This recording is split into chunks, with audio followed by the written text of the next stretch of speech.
আসসালামু আলাইকুম, সবাইকে স্বাগতম আজকের ভিডিওতে। আজকে আসি সিতেপি পিকচারের সামনে।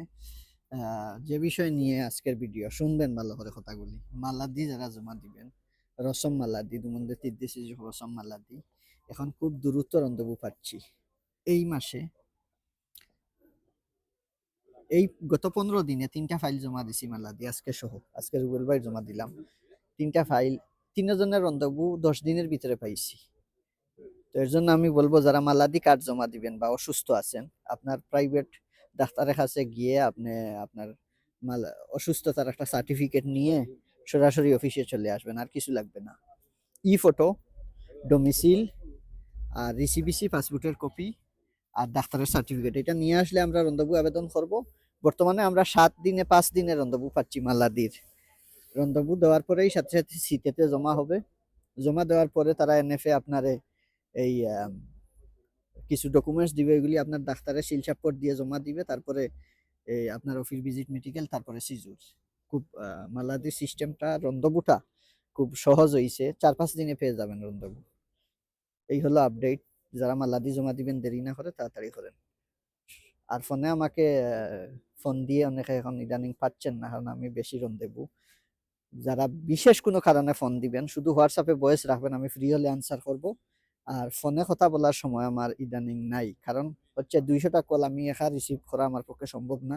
অফিসে প্রতিদিন 100-150 মানুষ। আমি অফিসে যারা আসে এদের প্রায়োরিটি আগে, ওনাদের সার্ভিস আগে দিতে হবে, তারপরে সময় পাইলে ফোন ধরা। এর জন্য আমাকে সবসময় পাবেন না, ভয়েস মেসেজ রাখেন, আমি আনসার দেওয়ার চেষ্টা করব যদি পারি। আর না হলে সরাসরি অফিসে চলে আসবেন। অফিস টাইম তার জানা আছে, সকাল 12টা থেকে সন্ধ্যা 6টা, শুক্রবারে বন্ধ, প্রতিদিন খোলা। যা প্রশ্ন আছে সব অফিসে আইসা করবেন, ফোনে আমাকে পাবেন না। আর অনেকে ইদানিং আউট প্যারিস থেকে ফ্যামিলির বিষয় বা 10 বছরের বিষয় প্যারিসের বাইরে থেকে আমার ফোন দিয়ে অনেক ফোন দিতেছেন। আসলে যত ফোন দিবেন ততই আমি বিরক্ত বোধ হব, এখানে কোনো লাভ হবে না ফোন দিয়ে আমার কাছে। সরাসরি অফিসে আসতে হবে। 2 নম্বর হচ্ছে, যারা আমার কন্ডিশন মানবে, আমি যেভাবে বলবো সেভাবে চলবে, শুধু তারা আমার কাছে আসবেন, না হলে আমার কোনো দরকার নাই। আমি ঝামেলার কাজ করি না, অন্যদের মতো আমি না। আমি ফাইল দেখব, ফাইল দেখে যদি হয় তাহলে নিব, নাইলে নাই। মুখস্থ কোনো পরামর্শ আমি দেই না, মুখস্থ কোনো কাজ আমার অফিসে চলে না, এই দেশের আইন অনুযায়ী আমার কাজগুলি। এর জন্য অনেকে ফোন দিয়ে প্রশ্ন করে যে ভাই আমি ফ্যামিলি আনতে পারবো কিনা, এটার কোনো আনসার নাই। ভাই আমি 10 বছরের কাজ জমা দিব, আমি এখন দিতে পারবো না। আপনার সিচুয়েশন আমি জানি নাকি, অফিসে আসতে হবে, সব কাগজপত্র আমার দেখাতে হবে, তারপরে আমি ডিসিশন দিব পারবেন কিনা। কিন্তু আমি বিশেষ করে রাজু আহমেদ প্যারিসে মুখস্থ কোনো কাজ করি না।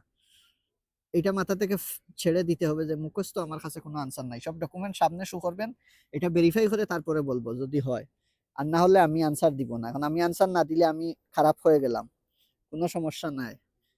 আপনি ভালো থাকবেন, আপনি সমস্যায় পড়ার থেকে, এখন আমি একটা কথা বলবো, আমার কথার উপরে ভিত্তি করে আপনি একটা কাজ করবেন, পরে এটার ফলাফল যখন নেগেটিভ আসবে তখন বলবেন রাজু ভাই বলছে এই জন্য করছি। আমি কিন্তু আপনার বিষয়ে জানি না কিছু, এর জন্য আমি আগে বুঝতে হবে, জানতে হবে আপনার A to Z সব বিষয়, তারপরে আমি ইয়েস অথবা ন বলবো। না বুঝে না শুনে আমি কিছুই বলি না, বলবো না। সবাই অফিসে আসবেন, যার প্রয়োজন আমাকে খুঁজে বাইর করবেন, আর যার প্রয়োজন না আপনি আসবেন না, তবে আমার ফোনে ডিস্টার্ব দিবেন না।